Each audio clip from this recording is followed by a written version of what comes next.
Podcast Papo Feminista. O podcast pras mina. Buenas, vamos começar aqui um podcast Papo Feminista. Episódio de hoje é o debate sobre a pornografia e o texto base é o da Flávia Biroli, nossa já conhecida intelectual. O debate sobre a pornografia, amplo e polêmico, sobretudo nos Estados Unidos, nas décadas de 1980 e 1990, vem sendo discutido periodicamente a partir da questão do controle, a produção e a circulação de materiais pornográficos e da justificativa, ou exatamente da ausência de justificativa razoável de uma perspectiva liberal para qualquer controle que venha a existir sobre esses materiais. Então, o debate sobre a pornografia, ele é polêmico em si, né? Porque as pessoas consomem esse tipo de material explícito, mas não é um assunto que é abertamente debatido e comentado. Você não vê um colega seu falando: eu tenho muito interesse por pornografia. E não é à toa que eu uso o exemplo um colega seu no masculino para indicar homens, porque os homens são os principais consumidores desse tipo de material. Então a Flávia, ela vai buscar aqui elementos, inicialmente, bastante próximos às feministas antipornográficas, como ela chama aqui. Mas não me parece ter uma definição de qual o papel, como Flávia pensa, né? Ela como intelectual, porque ela pode dar esse tipo de menção devido ao cabedal teórico que ela tem. Então, o debate ele vai girar em torno de 1980 a 1990 nos Estados Unidos.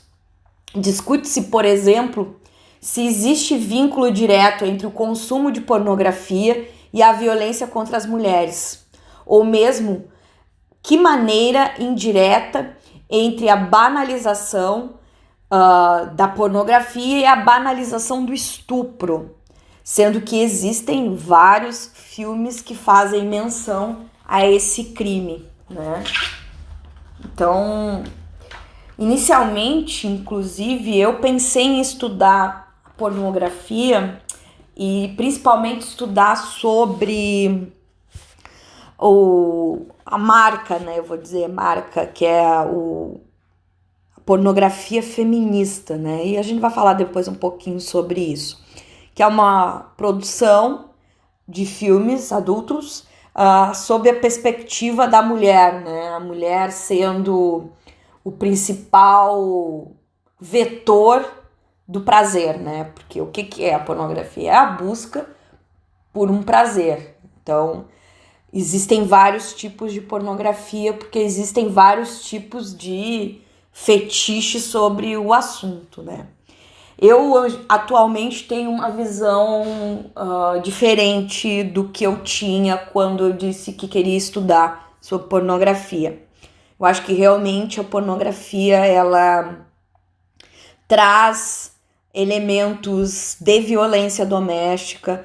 Enquanto nós vivermos em uma sociedade patriarcal, a pornografia será de exclusão das mulheres, de objetização do corpo feminino, como o texto está colocando aqui. Então, eu repensei melhor e resolvi não entrar nessa seara, não entrar nesse debate, porque seria um debate complicado e a minha posição já está bem solidificada, me parece, por enquanto, né? Que a gente muda muito, vai lendo coisas diferentes, vai conhecendo mais sobre os assuntos e aí a gente acaba mudando muitas perspectivas por agregar mais informação, mas por enquanto a, a minha questão paira nesse sentido mesmo. Então, então vai se discutir, né, por exemplo, essas relações indiretas, né, da pornografia com o estupro e com a violência contra a mulher. É com frequência definido por feministas que atuam na causa antipornográfica, né, que existem algumas feministas atuando nessa área, como um problema de justiça que remete à dominação. Então, essas defensoras, né, desse debate antipornográfico, elas falam em punição. Principalmente a Catherine McNaught, que é uma jurista, né? Então, o destaque dela, e a Andrea Duarque, que também é uma outra feminista anti-pornografia. Enfim. No anteprojeto favorável à restrição deste conteúdo, em Minneapolis e Indianápolis, em 1983, ou seja, 37 anos atrás, se a gente pegar agora, bastante influenciado por feministas como Catherine McNaught e Andrea Duarque, a pornografia foi definida como material gráfico, sexualmente explícito, que subordinam as mulheres por meio de imagens ou palavras. Eu tô lembrando aqui da polêmica causada pelas pin-ups, né, as pin-ups nos Estados Unidos nos anos 40, durante a Segunda Guerra até o fim da Segunda Guerra, né, onde os aviões norte-americanos, né, estadunidenses, desculpa, eles tinham estampados as principais pin-ups, né. Então tem um documentário, não sei se está no catálogo ainda do Netflix, que conta a história das pin-ups, né, nos Estados Unidos, e a repressão, né, que o governo fez, a repressão entre aspas, tá, gente? Mas naquele momento era uma repressão, né, que o governo fez na circulação daqueles materiais gráficos das pin-ups. E a história de uma dessas pin-ups é bem interessante, eu não lembro o nome dela especificamente para dizer para vocês, mas ela tinha uma vida muito sofrida e tal, então ela vai para aquele mundo e começa a fazer fotografias nuas, né, sensuais, enfim. Então é bem interessante vocês acompanharem aí esse documentário da Netflix. Eu vou deixar nas descrições esse documentário. Um dos aspectos importantes na crítica feminista é que nela as mulheres seriam tratadas como objetos, seriam humilhadas, seriam alvo efetivo ou potencial de humilhação, teriam suas condições de alvo potencial de violência reproduzida. Tá? Então, são 3 elementos que circundam essa militância anti-pornografia, né? Que são que as mulheres seriam humilhadas, que as mulheres seriam alvo efetivo de humilhação e que as mulheres teriam condições, que teriam suas condições de potencial violência de reprodução.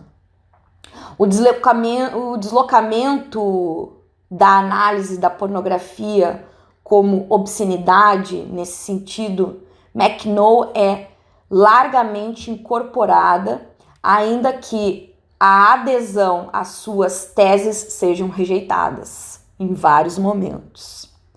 E a gente vai ver um pouco sobre isso mais na sequência. O debate feminista é, a despeito disso, rico em críticas à censura, né? Aí é que tá o problema, já começando. A regularização e ao que é vista como oposto à positividade mítica da lei.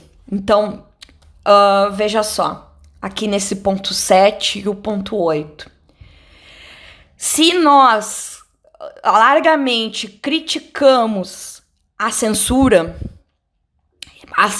dos corpos, a censura das mulheres, e ontem eu estava vendo, inclusive, abre aspas aqui, né? Abre parênteses aqui. Eu estava vendo um manifesto do cyberfeminismo e aparecia, né, em vários momentos do vídeo, partes do corpo, como clitóris, né, mulheres nuas. Então, o feminismo ele é muito baseado nessa ideia de não censurar o corpo feminino, ok? E aqui, nesse projeto anti-pornografia, trabalhava-se como uma censura positiva relacionada à pornografia. Lembrando que essa censura entra na seara daqueles elementos que eu falei no ponto 6, que as mulheres que seriam humilhadas ou seriam alvos efetivos de potencial humilhação ou teriam sua condição de alvo potencial de violência reproduzida, tá? Então, especificava bem o que seria isso. Bom, mas voltando. Trata-se de levar em consideração mulheres e homens como experiências distintas, não apenas pela dualidade, mas também pela sua sexualidade. Então, é um outro ponto que a Flávia nos traz aqui, que seria um ponto polêmico nessa defesa. A divisão entre as feministas antipornográficas e as que são contrárias à sua proibição estariam sobretudo no fato de que as primeiras apostam na ação do Estado para reduzir ou eliminar a dominação sexual masculina. Mas isso significaria deixar de levar em conta o que as mulheres envolvidas dizem sobre sua liberdade. Então, gira em torno, olha, vamos fazer com que o Estado tome a decisão e tira, então, a autonomia das mulheres fazerem esse tipo de material ou consumirem esse tipo de material, como a gente está vendo atualmente, né, que tem um forte apelo da indústria, né. O direito à personalidade e à autorrepresentação também entram em voga nessa história. Então, as fronteiras entre o individualismo e a objetivação, né, são bastante fluidas. E a gente tem que pensar muito bem. Então, eu trago aqui um outro exemplo. Por exemplo, de militância pornográfica, vou dizer assim, né?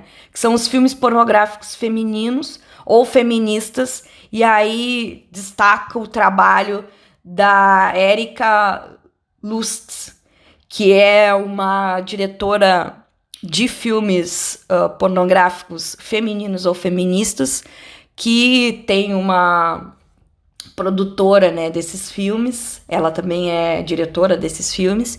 E esses filmes, eles têm um forte apelo, e aí eu vou dizer um forte apelo publicitário, porque eu não tive acesso a essas obras, né?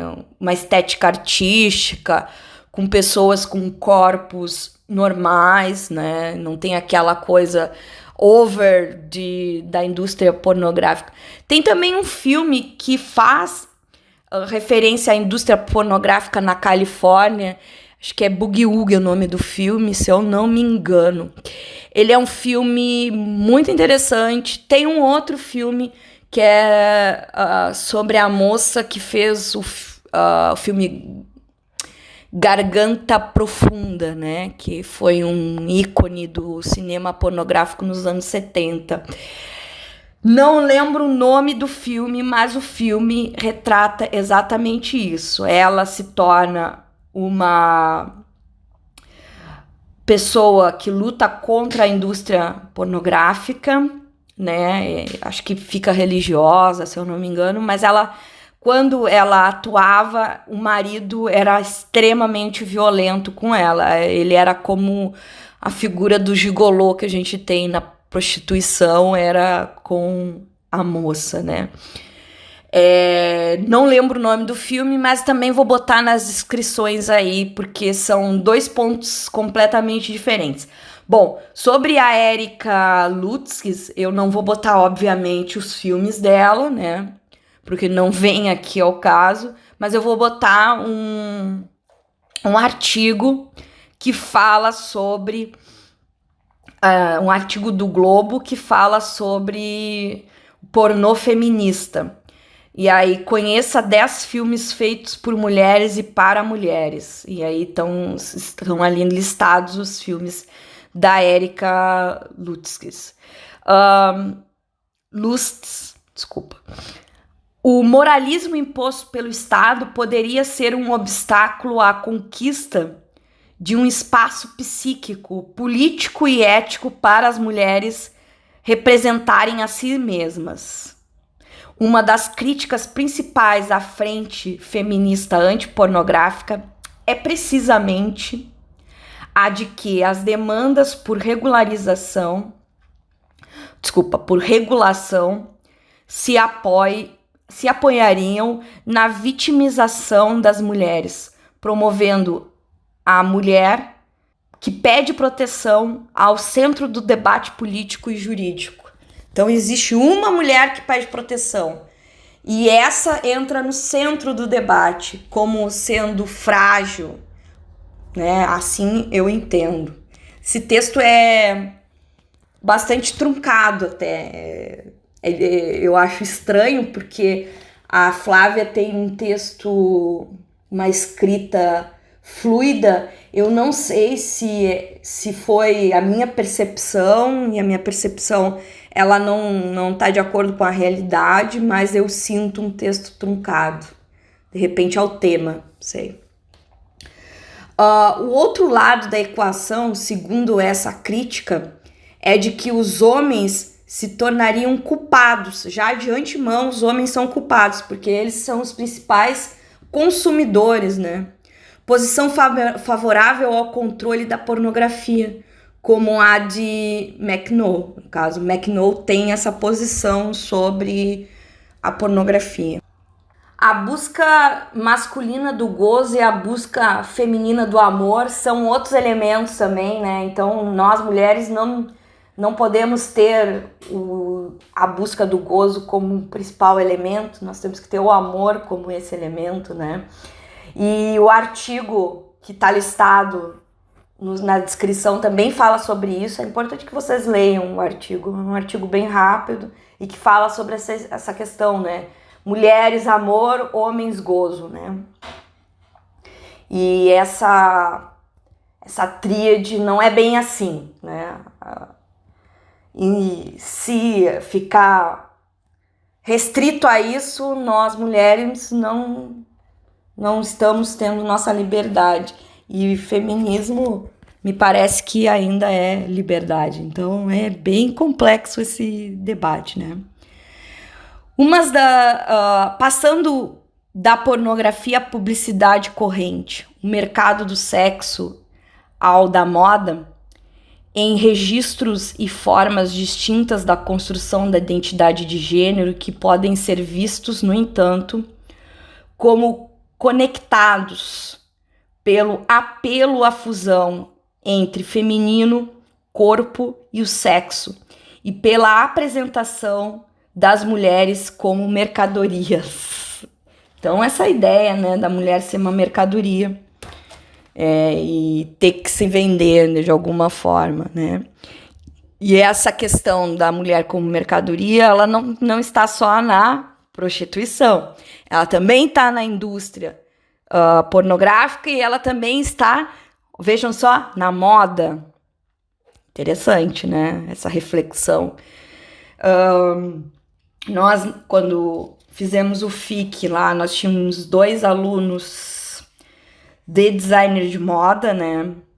E acertaram muito de ficar com a gente no FIC até o fim, porque essa moda engajada feminista é uma aposta interessante do mercado de moda de uma maneira geral, né? Porque a gente cria uma crítica, de certa forma, uma crítica aos padrões que já estão estabelecidos. Tem um quadro aqui, né, na página 132, na página 136, que fala pornografia e a liberdade de expressão. Ronald Dworkin apresenta argumentos representativos na posição liberal, que analisa as restrições à pornografia, tendo em vista o valor da liberdade de expressão. Ele é contra a censura, mas em seu estilo característico testa a razoabilidade da justificativa para restringir a exibição pública da pornografia. O igual direito à independência moral colocaria limites à proibição fundada nas preferências de alguns, ainda que sejam majoritariamente em sua quantidade e intensidade. A proibição fundada na ofensa sofrida por alguns ante a preferência de outros. Nessa compreensão, o recurso à censura, que levaria à restrição da liberdade de alguns em nome da satisfação de outros, romperia com o valor da igualdade. E isso se mantém mesmo que a proibição leve a maior soma de satisfações e bem-estar por corresponder às preferências da maioria. O paralelo entre o controle da homossexualidade e a censura à pornografia é relevante nessa argumentação. O direito à igualdade moral não permite que concepções, em geral, de caráter moral, mas isso não é crucial, sustentadas pela maioria, fundadas no sentimento profundo de ofensa, indignação de alguns pelo que consideram ser de baixo valor ou modos de vida de outros. Seriam mobilizadas para traçar essas outras por suas preferências e seu modo de vida, como indivíduos de menor valor. Não é aceitável que uma minoria sofra porque outros julgam repulsiva a vida que ela se propõe a viver. Ronald Dworkin discute a censura e a restrição à pornografia sem considerar esta última um conjunto de práticas que envolve a questão de gênero, ou mesmo que diz respeito de maneiras diferenciadas a mulheres e homens, mesmo quando leva em conta a tese de que a continuidade entre pornografia e a violência sexual não há qualquer referência a mulheres nem a violência contra as mulheres. São considerados até mesmo os constrangimentos que as restrições na venda de pornografia para consumo privado poderiam causar a um pornográfico íntimo, mas não os constrangimentos que a pornografia gera para mulheres especificamente. O vínculo entre pornografia e socialização que poderia produzir a naturalização da subordinação ou da tolerância social, a revelação de comando e subordinação não é tematizado ou é descartado em sua relevância. Então, tá aí a parte da discussão, né, pornografia e liberdade de expressão, que é a base de todo o texto, né, aqui colocado. A fusão pode favorecer, né, a fusão entre pornografia e publicidade. Pode favorecer um ambiente que potencialize a violência contra as mulheres. Não se deve esquecer que esse tipo de diagnóstico pode ser mobilizado, política, jurídica, e dessa forma ele pode gerar restrição à autonomia das mulheres. Controles do seu corpo e da sua sexualidade. É muito complexo esse debate, gente. E ela faz uma citação aqui, ó. Por outro lado, as abordagens favoráveis ao controle da pornografia poderiam produzir uma espécie de esvaziamento da subjetividade feminina. Aí ela abre aqui uma citação direta.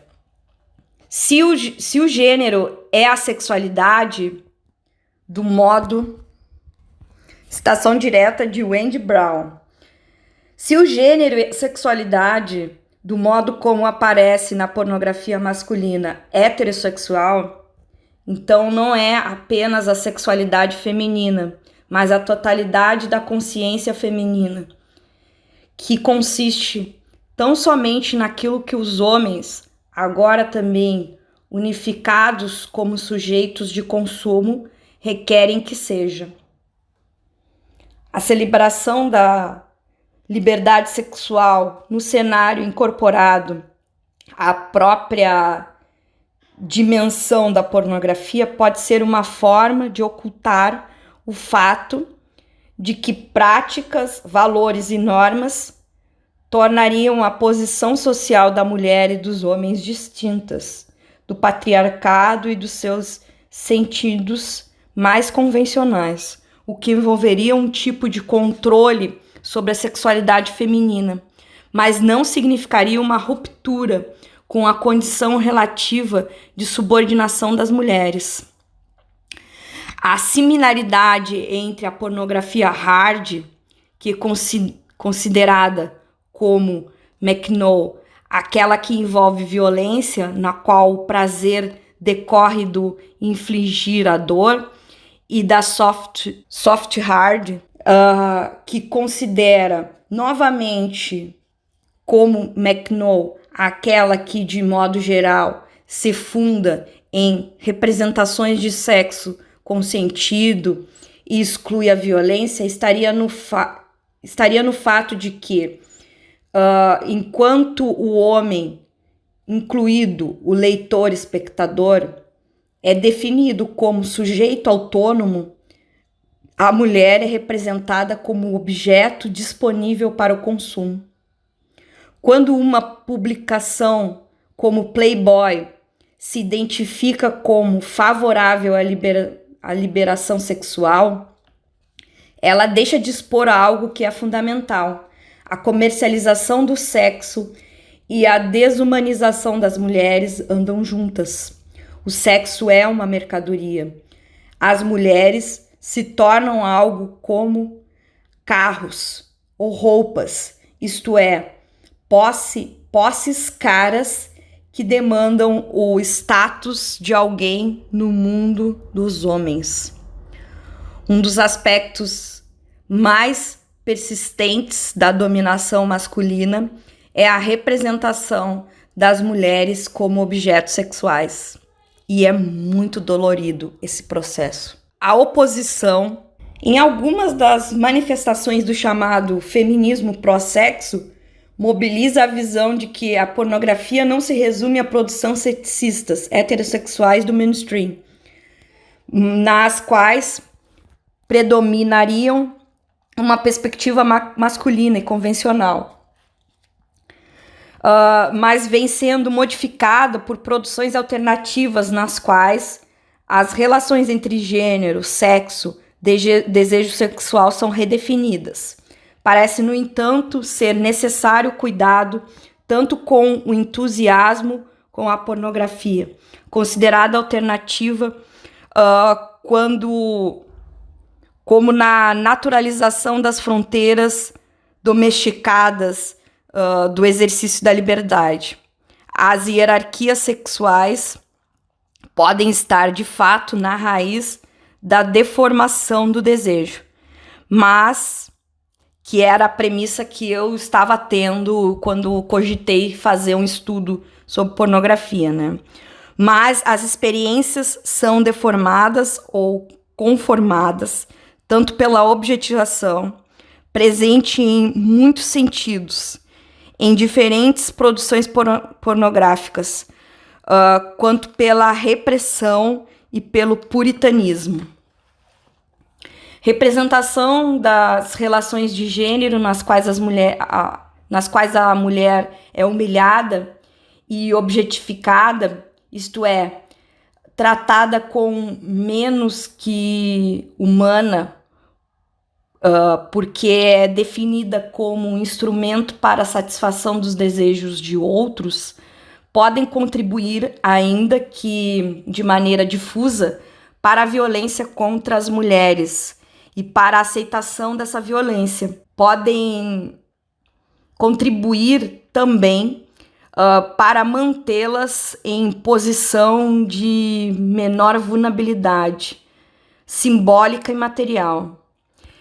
Eu queria só chamar a atenção de vocês, porque tem algumas produções caseiras que nem estão assim, né, dentro em si da indústria pornográfica e que são extremamente ofensivas, são deprimentes, inclusive, e que elas servem única e exclusivamente para darmos risada, se é que somos capazes de fazer isso. Se somos capazes de fazer isso, a gente tem que se repensar enquanto ser humano, porque me parece que nós temos um problema sério e muitas pessoas fazem isso, mas nem se dão conta de quão repulsivo é o seu posicionamento. Então, não estão pensando sobre, estão sendo apenas pessoas receptores desses materiais. A produção de representação hierarquizada do masculino e do feminino não se esgota socialmente em suas expressões eróticas e sexualizadas, mas ganha forma de constrangimentos, desrespeito e discriminação que podem ser sutis e mesmo invisíveis, mas têm impacto nas oportunidades e nas escolhas possíveis para as mulheres, assim como em sua integridade física e psíquica. Por outro lado, repressão, puritanismo e silenciamento das vivências das mulheres definiriam historicamente muitas formas de exercício da dominação masculina. Trata-se, mais uma vez, de buscar arranjos que permitam avançar simultaneamente na defesa da igualdade de gênero e da autonomia das mulheres. Wendy Brown. Soco no estômago, né? Eu sugiro que vocês leiam sobre a Wendy Brown, inclusive. O texto dela eu vou botar nos cards aqui na descrição do nosso texto, tá? Então procurem as referências que estão na descrição, porque são fontes bastante significativas de pesquisa. Por isso que eu faço uma descrição com bastante referência para vocês, tá? Então era isso, gente. Ficamos então com esse podcast, né, debate sobre pornografia. Na semana que vem nós vamos debater a prostituição, né? Todo debate sobre pornografia também fica mais intenso sobre prostituição. Vocês sabem que é um tema bastante polêmico, a prostituição, para o movimento feminista, né? A objetivação do corpo e também a defesa da legalização. Então são temas bastante polêmicos. E o debate sobre prostituição é do Luiz Felipe. É muito legal essa pegadinha aqui que a gente faz com esses dois autores que são parceiros, eles têm uma química boa aqui de discussão, porque eles já trabalham assim já há muito tempo. Vocês viram aí nos nossos pílulas matinais quantos livros eles têm publicados, né? São muitos livros publicados, muitas traduções, então prestam muito serviço para a teoria crítica feminista. E por isso que eles estão aqui no centro do nosso podcast. Gente, antes de terminar, eu queria dar um recado. É muito importante que vocês façam engajamento, né? Botem joinha se gostaram, dislike se não gostaram. Escrevam coisas lá no nosso canal podcast Papo Feminista. Eu tô sentindo muita falta porque esse projeto era um projeto presencial e que foi muito rico em interação. Eu deveria, inclusive, ter gravado, porque foi lindo, foi lírico, foi poético. E agora eu tô sentindo muita falta dessa interação. Então, mais um apelo, mais uma vez, nas pílulas eu tô fazendo esse apelo direto. No Instagram também tô fazendo esse apelo. Vamos trocar ideias, vamos dar a nossa opinião. Qual é a sua opinião sobre a indústria pornográfica? Vocês acham que o caminho é a antipornografia? Vocês estão mais pro lado das feministas antipornográficas ou das feministas pró-sexo, assim como Flávia coloca no seu texto? Eu realmente não sei, não consigo me posicionar, nem tanto ao céu, nem tanto ao mar. Eu fico nesse meio termo, nesse meio caminho, porque é um debate, é um tema bastante complexo. Só que eu quero escutar vocês. Estão no meio do caminho, estão confusos, estão indecisos. O que está acontecendo na cabeça de vocês? O que está se passando na mente de vocês? E era isso. Agradeço vocês aí, fazer parte do projeto podcast Papo Feminista. Fique em casa, porque a coisa tá muito feia. A gente tá com uns níveis alarmantes. O Brasil tá sendo agora o centro da pandemia no mundo. Então não quero ver ninguém doente. Tá morrendo vários jovens. Estão morrendo vários jovens, desculpa, aqui. E é bem difícil o que tá acontecendo no Brasil. Não é alarmismo, não. Então vamos ficar em casa e vamos... Tem coisa para fazer em casa, menino. Tem coisa para ler. Não sai pra rua não, pelo amor de Deus. Se quer fazer atividade física, faça em casa. Faça em casa, escutando o nosso podcast, pensando sobre. E era isso, gente. Um beijo no coração de todas e todos, todes.